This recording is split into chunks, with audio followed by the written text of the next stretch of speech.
नमस्कार। उत्तर प्रदेश में चुनावी हलचल बढ़ चुकी है क्योंकि उपचुनाव तो होना है, लेकिन अपनी अपनी पार्टी की ताकत दिखाने के लिए अब यहां पर इस चुनाव को 2027 का सेमीफाइनल माना जा रहा है। तो उपचुनाव में किसका पलड़ा भारी नजर आ रहा है। लेकिन बात की जाए तो उपचुनाव में समाजवादी पार्टी कांग्रेस मिलकर चुनाव लड़ रही है, जिस कार की खबर सामने आ रही है। तो उपचुनाव में योगी आदित्यनाथ पूरी ताकत के साथ अब चुनावी मैदान में है, मंत्रियों को भी यहां पर चुनावी मैदान में उतार दिया है। लेकिन अंदरूनी जो खबर है, अंदरूनी जो कलह है भारतीय जनता पार्टी में उत्तर प्रदेश में देखने को मिली है, तो इसका नुकसान क्या उपचुनाव में भी होगा। और आने वाले वक्त में यहां बात की जाए तो विधानसभा की भी तैयारी की जा रही है, तो उन विधानसभा में नुकसान होगा क्योंकि जिस कार की खबर है उसमें डिप्टी सीएम विशिष्ट मुख्यमंत्री के तौर पर यहां पर काफी हलचल दिखाई दे रही है। लेकिन समाजवादी पार्टी यहां पर कांग्रेस मिलकर चुनाव लड़ रही है। समाजवादी पार्टी 7 तो कांग्रेस 3 सीटों पर चुनाव लड़ सकती है, जो 10 सीटों पर महत्वपूर्ण जानकारी सामने आ रही है क्योंकि लोकसभा चुनाव में इन दोनों पार्टियों ने यहां पर भारतीय जनता पार्टी से ज्यादा सीटें हासिल की हैं।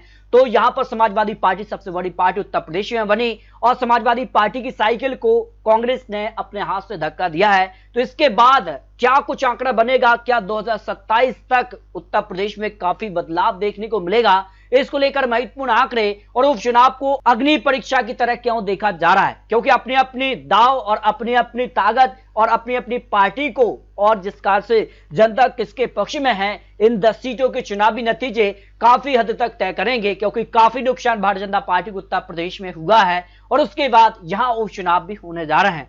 जिन सीटों पर उपचुनाव होने जा रहे हैं उनमें खैर अलीगढ़, मिल्की अयोध्या, कटहरी अंबेडकर नगर, मीरापुर मुजफ्फरनगर और शीशमऊ कानपुर, फूलपुर प्रयागराज, गाजियाबाद, मजाबा, मिर्जापुर, कुंदकी मुरादाबाद, कटहल, मैनपुरी, ये वो सीटें हैं जहां उपचुनाव होने जा रहा है। अगर बात की जाए तो इससे पहले जो चुनाव था इन 10 सीटों के लिए, इनमें भारतीय जनता पार्टी की 3 सीटें खाली हो रही हैं, समाजवादी पार्टी की यहां पर भी ज्यादा सीटें खाली हो रही हैं 5, जबकि निषाद पार्टी की 1 और आरएलडी की 1 सीट। अगर निषाद पार्टी और आरएलडी की बात की जाए तो इससे पहले अलग चुनाव लड़े थे, समाजवादी पार्टी के साथ थे, लेकिन अब Nishad party RLD Bharatiya Janata party के साथ हो चुके। तो उपचुनाव में कांटे की टक्कर क्या होने जा रही है। अगर बात की जाए तो कुछ महत्वपूर्ण सर्वे के आंकड़े भी सामने आ रहे हैं। तो उपचुनाव में सबसे बड़ा मुद्दा कौन सा हो सकता है। जातीय मुद्दा यहाँ 40% लोग मान रहे हैं, रोजगार का मुद्दा भी 35% लोग हैं, धर्म को 20% और कोई मत नहीं है, सिर्फ 5% आ जाते हैं।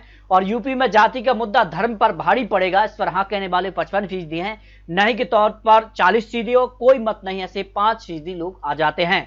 अगर बात की जाए तो जो संभावित सूची समाजवादी पार्टी की तरफ से आ रही है वो इन 10 सीटों के लिए 5 सीटों पर अपने उम्मीदवारों का ऐलान कभी भी कर सकती है। हालांकि यहाँ पर जिस कार की खबर उसमें यहाँ पर मलकीपुर विधानसभा सीट के लिए अजित प्रसाद, कटहरी विधानसभा सीट से छाया वर्मा, फूलपुर विधानसभा सीट के लिए अमरनाथ मौर्य, कटहल से यहां तेज प्रताप यादव और शीशमऊ से यहां पर कई दावेदार सामने आ रहे हैं। इसके अलावा 2 से 3 सीटें कांग्रेस के लिए भी समाजवादी पार्टी दे सकती है। तो यहां पर निर्वाचन आयोग कभी भी यहां पर तारीख का ऐलान कर सकता है क्योंकि उपचुनाव यहां पर होने जा रहे हैं। इसके अलावा राजस्थान में भी उपचुनाव होने हैं, उसको लेकर भी बहुत जल्द आपको महत्वपूर्ण विश्लेषण दिखाने जा रहे हैं। लेकिन उत्तर प्रदेश क्यों महत्वपूर्ण माना जा रहा है क्योंकि भारतीय जनता पार्टी में जिस कार की हलचल है और इसी बीच ये उपचुनाव होने जा रहा है। तो उसके बाद उपचुनाव को क्यों महत्वपूर्ण है क्योंकि भारतीय जनता पार्टी उत्तर प्रदेश में घटते क्रम में दिख रही है। 2017 में 312 विधानसभा सीटों पर जीत हासिल की थी, तो 2022 में जो यह विधानसभा चुनाव था तब 255 सीटें हासिल की, यानी सीटों में गिरावट देखने को मिली। और लोकसभा चुनाव में जहां 2019 में 62 सीटें और 2024 में 33 सीटें आई हैं, तो उत्तर प्रदेश में बीजेपी का जो ग्राफ है वो नीचे की तरफ आ रहा है और इसका फायदा समाजवादी पार्टी कांग्रेस कितना उठा पाएगी। ये उपचुनाव इसलिए भी महत्वपूर्ण हो जाता है क्योंकि इस उपचुनाव के नतीजे आने वाले विधानसभा चुनाव की तैयारियों को लेकर भी काफी हलचल यहां पर दिखाई दे रही है। तो लोकसभा चुनाव में जहां समाजवादी पार्टी ने 37 सीटें तो कांग्रेस ने 6 सीटें, इंडिया गठबंधन ने 43 सीटें और भारतीय जनता पार्टी ने 33, आरएलडी ने 2, अपना दल ने 1 सीट हासिल की। 1 सीट यहां पर निर्दलीय ने भी हासिल की है, जो कि यहां पर बात कीजिए चंद्रशेखर एक बड़े कैंडिडेट हैं। लेकिन उत्तर प्रदेश के उपचुनाव के लिए भारतीय जनता पार्टी पूरी रणनीति के साथ चुनावी मैदान में है और इस बार 30 मंत्रियों को चुनावी मैदान में उतार दिया है। हर एक विधानसभा के उपचुनाव के लिए 3 से 4 मंत्रियों को यहां पर जिम्मेदारी दी गई है, तो उसके बाद कितना कुछ फायदा मिल पाएगा ये काफी महत्वपूर्ण हो जाता है। कटहरी से अगर बात की 4 मंत्री को चुनावी मैदान में उतारा है, मजाबा से भी सीट से अगर बात की 4 मंत्री को यहां पर चुनावी मैदान में भारतीय जनता पार्टी ने प्रचार के लिए और यहां पर जो है जीत के लिए चुनावी मैदान में उतारा है। ऐसे में माना जा रहा है कि किन यहां पर कैंडिडेट को चुनावी मैदान में टिकट मिलेगा ये भी महत्वपूर्ण हो जाता है। तो मायावती जी क्या उपचुनाव में भी अपने 10 ही सीटों पर प्रत्याशी उतारेंगी तो किसका खेल बिगाड़ेंगी, क्योंकि अगर बात की जाए तो लोकसभा चुनाव में यहां समाजवादी पार्टी की कई सीटों पर यहां पर मायावती जी की पार्टी के चुनावी मैदान में उतरने से सीधा नुकसान हुआ है। तो अगर उपचुनाव में मायावती जी की पार्टी उतरती है तो कितना नुकसान हो सकता है समाजवादी पार्टी के लिए, इसके भी आंकड़े आपको दिखाने जा रहे हैं। तो उत्तर प्रदेश के लिए अगर बात की जाए तो किन सीटों पर किसका कब्जा हो सकता है, किस सीट पर किसका पलड़ा भारी नजर आ रहा है, तो शुरुआत करते हैं मिल्कीपुर अयोध्या सीट को लेकर। अयोध्या लोकसभा सीट पर यह समाजवादी पार्टी ने कब्जा जमाया है, उसके बाद कितना कुछ माहौल बदलेगा अगर बात की जाए तो यहां पर भी जो विधानसभा हुआ तो चुनाव 2022 में, तब बाबा गोरखनाथ को 12,913 वोटों से यहां पर चुनाव हराया था समाजवादी पार्टी के अवधेश प्रसाद ने। और इस बार लोकसभा चुनाव में भी अगर बात की जाए क्षेत्र से यहां पर बीजेपी के लल्लू सिंह को 54,587 वोटों से चुनाव हराया समाजवादी पार्टी ने। तो इस बार माना जा रहा है कि सीधे तौर पर समाजवादी पार्टी यहां उपचुनाव में भारी हो सकती है, क्योंकि एक बड़े अंतर से चुनाव यहां पर विधानसभा का और लोकसभा चुनाव का जीता है। खैर की अगर बात की जाए तो ये सीट भारतीय जनता पार्टी की खाली हुई है और यहां पर 2022 में बसपा के चारुकैन को 73,521 वोटों के एक बड़े अंतर से चुनाव हराया था। और लोकसभा सीट हाथरस की अगर बात की जाए तो जिस कार के आंकड़े हैं और इस समय माना जा रहा है कि हाथरस सीट पर भी यहां पर समाजवादी पार्टी की जसवीर वाल्मीकि को 2,47,318 वोटों से हराया है। तो इस समय माना जा रहा है कि भारतीय जनता पार्टी ने दोनों चुनाव में एक बड़ी जीत हासिल की है। तो खैर सीट पर यहां पर जो है भारतीय जनता पार्टी की एक बड़ी जीत हो सकती है। फूलपुर सीट की अगर बात की जाए तो ये भी भारतीय जनता पार्टी की सीट खाली हुई है।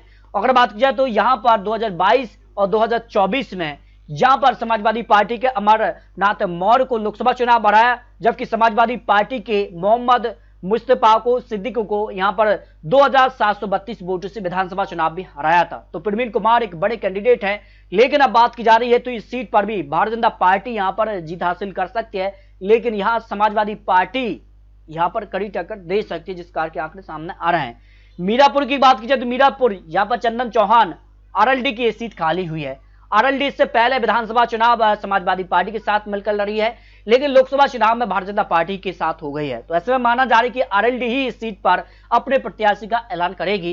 हालांकि बिजनौर से समाजवादी पार्टी के दीपक को 37,508 वोटों से यहां पर हरा है। तो आरएलडी का सीट पर कब्जा रहा है और ऐसे में माना जा रहा है कि अब समाजवादी पार्टी से उन्हें कड़ी टक्कर मीरापुर सीट से मिल सकती है, जिस कार के आंकड़े सामने आ रहे हैं। कुंदी की सीट की अगर बात की जाए तो कुंदी की सीट समाजवादी पार्टी की खाली हुई है। 2022 में बीजेपी के कमल कुमार को 42,998 वोटों से यहां पर हराया था विधानसभा का चुनाव। और लोकसभा चुनाव संभल से यहां पर बीजेपी के परमेश्वर लाल सैनी को 1,21,994 वोटों से यहां पर हराया है। तो ऐसे में माना जा रहा है कि कुंदी की सीट पर समाजवादी पार्टी काफी मजबूत नजर आ रही है और इस सीट पर समाजवादी पार्टी का कब्जा हो सकता है। गाजियाबाद की बात की जाए तो ये बीजेपी की खाली सीट हुई है। अतुल गर्ग यहाँ पे बड़े कैंडिडेट हैं और 2022 में समाजवादी पार्टी के विशाल वर्मा को 1 लाख वोटों से हराया था करीब। और लोकसभा चुनाव गाजियाबाद से भी यहाँ पर इंडिया गठबंधन की डॉली वर्मा को भी उन्होंने 3,36,965 वोटों के एक बड़े अंतर से हराया। तो गाजियाबाद सीट पर भारतीय जनता पार्टी का पलड़ा भारी हो रहा है, जिस कार के आंकड़े सामने आ रहे हैं। करहल सीट की बात की जाए तो करहल सीट समाजवादी पार्टी अखिलेश यादव की यह और ऐसा माना जा रहा है कि जिस कार से उन्होंने विधानसभा चुनाव में यहां पर प्रोफेसर एससी बघेल को 66,782 वोटों से हराया था। तो लोकसभा चुनाव की अगर बात की कन्नौज से बीजेपी के यहां पर सुब्रत पाठक को 1,70,922 वोटों से चुनाव हराया है। ऐसा माना जा रहा है कि करहल सीट समाजवादी पार्टी के पक्ष में जा रही है, जिस कार के आंकड़े सामने आ रहे हैं।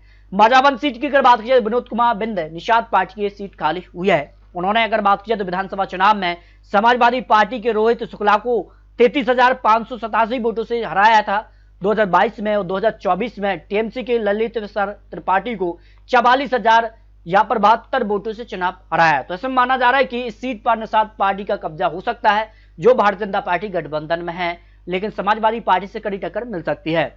कटेरी सीट की अगर बात की जाए तो लालजी वर्मा समाजवादी पार्टी की एक सीट खाली हुई है। और अगर बात की जाए 2022 में निषाद पार्टी के अवधेश कुमार को 7,260 वोटों से हराया था। लोकसभा चुनाव में अंबेडकर नगर से अगर बात की जाए तो बीजेपी के रितेश पाठक को 1,72,247 वोटों से चुनाव हराया। तो ऐसे में माना जा रहा है कि समाजवादी पार्टी यहां पर हावी हो सकती है, लेकिन भारतीय जनता पार्टी भी कड़ी टक्कर यहां पर दे सकती है। सीसामऊ कानपुर सीट की अगर बात की जाए तो समाजवादी पार्टी के इरफान सोलंकी को 7 साल की जेल हुई है। इसके बाद उनकी सदस्यता रद्द हुई है और ऐसे में माना जा रहा है कि सीट पर उपचुनाव होने जा रहे हैं। 2024 चुनाव में बीजेपी के रमेश अवस्थी यहाँ पर 20,000 वोटों से जीते हैं। तो ऐसे माना जा रहा है कि इस सीट पर भारतीय जनता पार्टी समाजवादी पार्टी के बीच कड़ी टक्कर हो गई, लेकिन भारतीय जनता पार्टी यहाँ पर हावी नजर आ रही है। इस तरह से अगर बात की जाए तो उपचुनाव को लेकर ये अनुमान है, लेकिन जो आंकड़े जी न्यूज यहाँ पर ओपिनियन पोल के भी सामने आ रहे हैं, उत्तर प्रदेश को लेकर जिन 10 सीटों पर जी न्यूज का अनुमान है उसमें भारतीय जनता पार्टी को 6 सीटें, समाजवादी पार्टी को 4 सीटों का अनुमान सामने आया है। लेकिन जिस कार के आंकड़े हैं इन 10 सीटों को लेकर जो विश्लेषण है उस हिसाब से माना जा रहा है ये उपचुनाव आसान बिल्कुल भी नहीं है। आंकड़े किसी के भी पक्ष में जा सकते हैं। सवाल है कि कैंडिडेट किसके पक्ष में जाएंगे और किस प्रकार के कैंडिडेट यहां पर चुनावी मैदान में उतरते हैं वो काफी महत्वपूर्ण हो जाता है। तो 10 सीटों को लेकर बहुत जल्द आपको और लेटेस्ट आंकड़े दिखाने जा रहे हैं। 10 सीटों में समाजवादी पार्टी 5, तो 5 सीटों पर एनडीए के बीच कड़ी टक्कर हो सकती है, जो यहां पर लेटेस्ट आंकड़े निकल कर सामने आ रहे हैं। फिर भी आपको बता दें ये चुनावी आंकड़े, चुनावी अनुमान है। यहां पर उत्तर प्रदेश की जनता लोकसभा चुनाव के बाद एक बार फिर से किसके साथ जाएगी ये यहां पर बहुत जल्द है चुनावी तारीखों का ऐलान होगा। उसके बाद कैंडिडेट भी यहां पर चुनावी मैदान में होंगे। उसके बाद जनता तय कर देगी उत्तर प्रदेश में क्या भारतीय जनता पार्टी या समाजवादी पार्टी, कौन पार्टी हावी होगी, क्योंकि इसके बाद विधानसभा चुनाव की तैयारी की जा रही है। तो दोस्तों मिलते हैं और लेटेस्ट और महत्वपूर्ण विश्लेषण के साथ, तब तक ले जय हिंद, जय भारत।